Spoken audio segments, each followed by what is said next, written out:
യൂട്യൂബിന് വിട. സൂര്യയിലെ എല്ലാ പരമ്പരകളും സംരക്ഷണത്തിന് ശേഷം തികച്ചും സൗജന്യമായി സൺ നെക്സ്റ്റ് ആപ്പ് ഡൗൺലോഡ് ചെയ്യൂ. കണ്ടാസ്വദിക്കാം നിങ്ങളുടെ പ്രിയ പരമ്പരകൾ.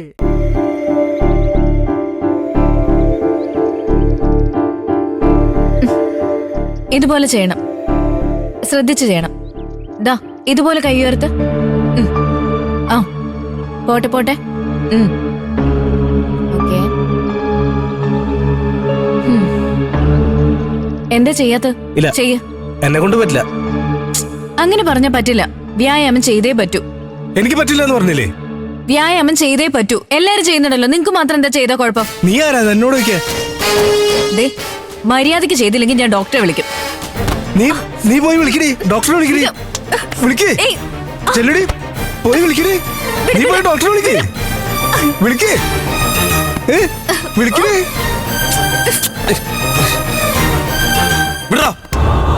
ഇനി ഇവിടെ നീ എന്തെങ്കിലും ചെയ്താ കൊന്നുകളി നിന്നെ. എന്താ നോക്കുന്നേ? വേണ്ട. എന്താ ഇവിടെ? ഇയാൾ സോനയെ മര്യാദക്ക് ഇവിടുത്തെ റൂൾസ് അനുസരിച്ച് നിൽക്കാൻ പറ്റുമെങ്കിൽ മാത്രം നിന്നാ മതി. ഇല്ലെങ്കിൽ ഞാൻ നിങ്ങളുടെ റിലേറ്റീവ്സിനെ ഇൻഫോം ചെയ്യും. വേറെ സ്ഥലം നോക്കിക്കോ. ശ്യാം ചെയ്തത് നല്ലൊരു കാര്യമാണ്. Thank you doctor. സോന വേണമെങ്കിൽ കുറച്ചു നേരം റെസ്റ്റ് എടുത്തോളൂ. ഇന്നിന് എക്സർസൈസ് വേണ്ട. സാരില്ല ഡോക്ടർ, ഞാൻ ഓക്കെ. എങ്കിൽ ശരി, സോന ഇഷ്ടം. ആ വേഗം എല്ലാരും പഴയ പോലെ ചെയ്തേ.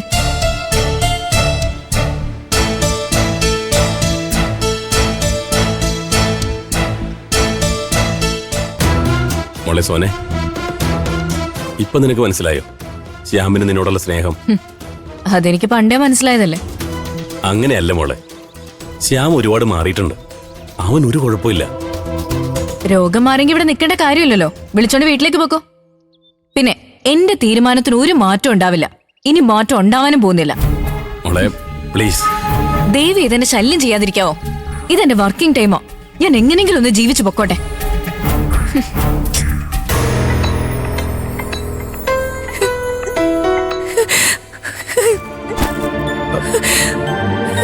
മോളെ ചിരു, നീ എന്താ പെട്ടെന്ന് ഇങ്ങോട്ട് വന്നേ?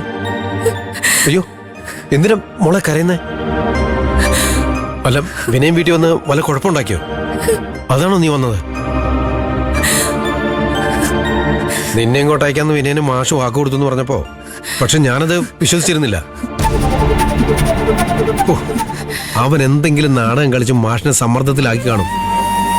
മോളെ, എന്നാലും നിനക്കിഷ്ടമില്ല, നീ ഇങ്ങോട്ട് തിരിച്ചു വരാൻ പാടില്ലായിരുന്നു. ചിരു, എടാ ചിരു, എടി നീ ഇങ്ങനെ കരയാതെ. ഇങ്ങനെ കരയുന്ന കാണാനുള്ള ശക്തി എനിക്കില്ല. സത്യ മോളെ ഞാൻ പറയുന്നു. നീ കരയുന്ന എനിക്ക് സഹിക്കില്ല. നമുക്ക് കഴിഞ്ഞാലും മറക്കാം. നീ അടുത്തില്ലാതെ എനിക്ക് ജീവിക്കാൻ പറ്റില്ല. നിന്നെ ഞാൻ ഇനി ഒരിക്കലും വേദനിപ്പിക്കില്ല ചിരു. ഇവിടെ നിനക്ക് ഒന്നിനും ഒരു കുറവില്ലാതെ ഞാൻ നിന്നെ നോക്കിക്കോളാം. ഒന്ന് പറയാച്ചാ. എനിക്ക് വേണമെങ്കിൽ ഇപ്പോ കടയിലൊക്കെ പോയിരിക്കാൻ പറ്റും. സർവീസ് ചെയ്യാൻ വേണ്ടി കൈ വഴങ്ങില്ല എന്നല്ലേ ഉള്ളൂ. സെയിൽസ് ചെയ്യാൻ ബുദ്ധിമുട്ടൊന്നുമില്ല. നീ എൻ്റെ കൂടെ ഉണ്ടെങ്കിൽ ഞാൻ പഴയ പോലെ ജോലി ചെയ്ത് കുടുംബം നോക്കി ജീവിച്ചോളാം.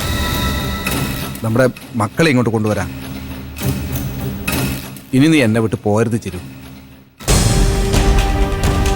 നീ ഇനി മക്കളെയും കുടുംബവും നോക്കി ഇവിടെ ഇരുന്നാൽ മതി ചിരു.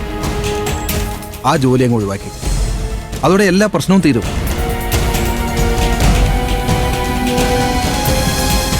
എന്താ ചിരു നീ ഇങ്ങനെ നോക്കുന്നേ? നമ്മുടെ കുടുംബത്തിന്റെ നന്മയ്ക്കും കെട്ടുറപ്പിനും വേണ്ടിയാണ് ഞാൻ ഈ പറയുന്നത്. അപ്പൊ നിങ്ങൾക്ക് യാതൊരു മാറ്റമില്ല അല്ലേ? എന്റെ ജോലി ഉപേക്ഷിച്ചുകൊണ്ട് എനിക്കൊരു ജീവിതം വേണ്ട. നിങ്ങൾ ഒഴിവാക്കേണ്ടി വന്നാൽ ആ ജോലി ഞാൻ ഉപേക്ഷിക്കില്ല.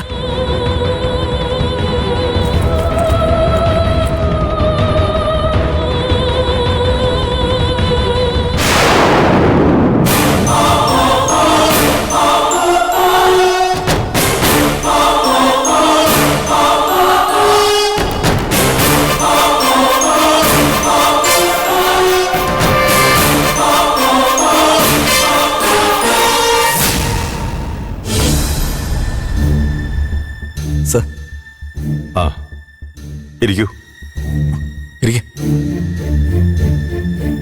SP സാറ് വിളിച്ച് നിങ്ങൾ വരുമെന്ന് പറഞ്ഞിരുന്നു. എന്താ സംഭവം? ഒന്ന് വിശദമായിട്ട് പറഞ്ഞേ. ഞങ്ങൾ രണ്ടുപേരും ഗാർമെന്റ്സ് കമ്പനി നടത്തുന്നവരാണ് സർ. കടയിൽ നിന്നുള്ള ഓർഡറുകൾക്ക് പുറമെ ഏജൻസ് കൊണ്ടുവരുന്ന വലിയ ഓർഡറുകളും ഞങ്ങൾ സ്വീകരിച്ച് വർക്ക് ചെയ്ത് കൊടുക്കാറുണ്ട്. സാധാരണയായി അത്തരം ഓർഡറുകൾ എടുക്കുമ്പോൾ പകുതിയോളം തുക അഡ്വാൻസ് ആയിട്ട് വാങ്ങാറുമുണ്ട് സർ. പക്ഷേ ഇത്തവണ ഏജന്റ് വിദേശ കമ്പനിയിലേക്ക് ഒരു ഓർഡർ തരികയും വലിയ ഓർഡറും വിദേശ കമ്പനിയും ആയതുകൊണ്ട് അഡ്വാൻസ് ഇല്ലെന്ന് പറയുകയും ചെയ്തു. എങ്കിലും രഘുവേട്ടൻ ആ ഓർഡർ ഏറ്റെടുത്ത് വർക്ക് പൂർത്തിയാക്കി. ഇപ്പോൾ ഏജന്റ് പറയുന്നത് ആ ഓർഡർ ക്യാൻസൽ ആയെന്നും അയാൾക്ക് ലോഡ് എടുക്കാൻ പറ്റില്ലെന്നുമാണ്. ഈ സമയത്ത് ഇങ്ങനെ പറഞ്ഞ കമ്പനി അടച്ചുപൂട്ടേണ്ട അവസ്ഥ വരും സാർ. സാറേ, എന്ത് ചെയ്യണമെന്നറിയില്ല സാറേ. പലിശയ്ക്ക് കടമെടുത്തും ഭാര്യയുടെ കുഞ്ഞിന്റെ ആഭരണം വിറ്റും പണയും വെച്ചുമൊക്കെ ഞാൻ മെറ്റീരിയൽസ് എടുത്തത്. ഇങ്ങനെ ഒരു ചതി ഒരിക്കലും പ്രതീക്ഷിച്ചില്ല സാർ. ഇനി എന്ത് ചെയ്യണമെന്ന് ആലോചിച്ചിട്ട് ഒരെത്തും പിടിയും കിട്ടുന്നില്ല സാർ. സാർ എങ്ങനെയെങ്കിലും സഹായിക്കണം.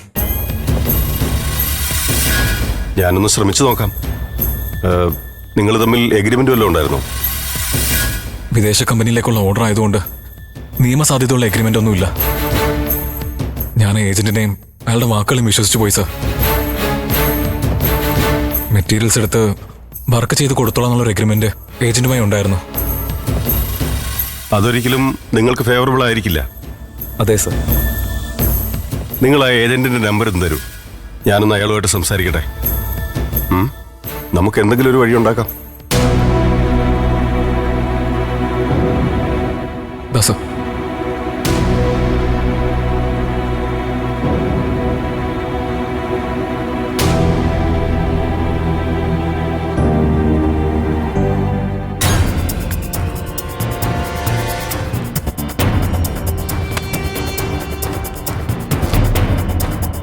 ഇനി നമുക്ക് പുതിയ കുറച്ച് ഡിസൈൻസ് ലോഞ്ച് ചെയ്യണം. സൊസൈറ്റിയുടെ ഫാഷൻ ട്രെൻഡ് മാറിക്കൊണ്ടിരിക്കുക.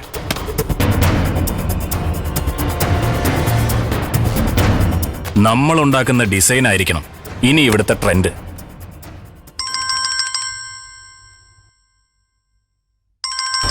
ഇതാരാ? പരിചയമില്ലാത്തൊരു നമ്പറാണല്ലോ.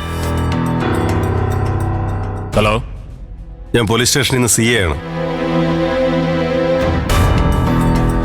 നിങ്ങൾ ഈ ഗാർമെന്റ് കമ്പനികളുടെ ഓർഡറൊക്കെ എടുക്കുന്ന ഏജന്റ് അല്ലേ? അതെ സാർ. നിങ്ങളെക്കുറിച്ചൊരു കംപ്ലൈന്റ് കിട്ടിയിട്ടുണ്ട്. അത്യാവശ്യമായിട്ട് സ്റ്റേഷൻ വരെ ഒന്ന് വരണം. ഹലോ, കേൾക്കുന്നില്ലേ? അത് സാർ, ഞാനിന്ന് കുറച്ച് ബിസിയാണ്. 1-2 ക്ലയന്റ് മീറ്റിംഗ് ഉണ്ടായിരുന്നു. ആൾക്കാരെ പറ്റിക്കാനുള്ളതിന്റെ ക്ലയന്റ് മീറ്റിംഗ് ഒക്കെ എനിക്കറിയാം. എത്രയും പെട്ടെന്ന് സ്റ്റേഷൻ എത്തിക്കണം. ഇല്ലേ അവിടെ വന്ന് ഞാൻ പൊക്കിക്കൊണ്ടുവരും. ഞാൻ വരാം സാർ. അങ്ങനെ വഴിക്ക് വാ. മര്യാദക്കാണെങ്കിൽ നിനക്ക് കൊള്ളാം. എത്രയും പെട്ടെന്ന് ഇവിടെ എത്തിക്കണം. ശരി സാർ.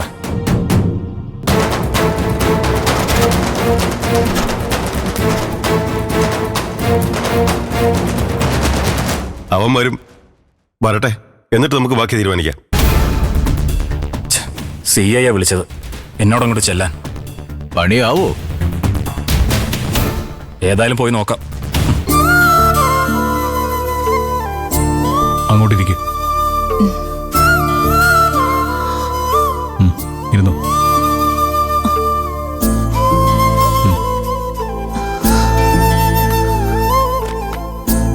പ്രതിഭയെ, കുറച്ച് കഴിയുമ്പോൾ ആഹാരം കൊടുക്കണം. ഫുഡ് റെഡിയായി കാണുമല്ലോ അല്ലേ? എല്ലാം റെഡിയാണ് സർ. വിളമ്പേണ്ട താമസമേ ഉള്ളൂ.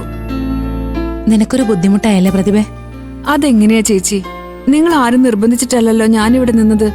എന്റെ നിർബന്ധം കൊണ്ടല്ലേ. ഞാനായിട്ട് ഏറ്റെടുത്ത ജോലിയല്ലേ ഇതൊക്കെ.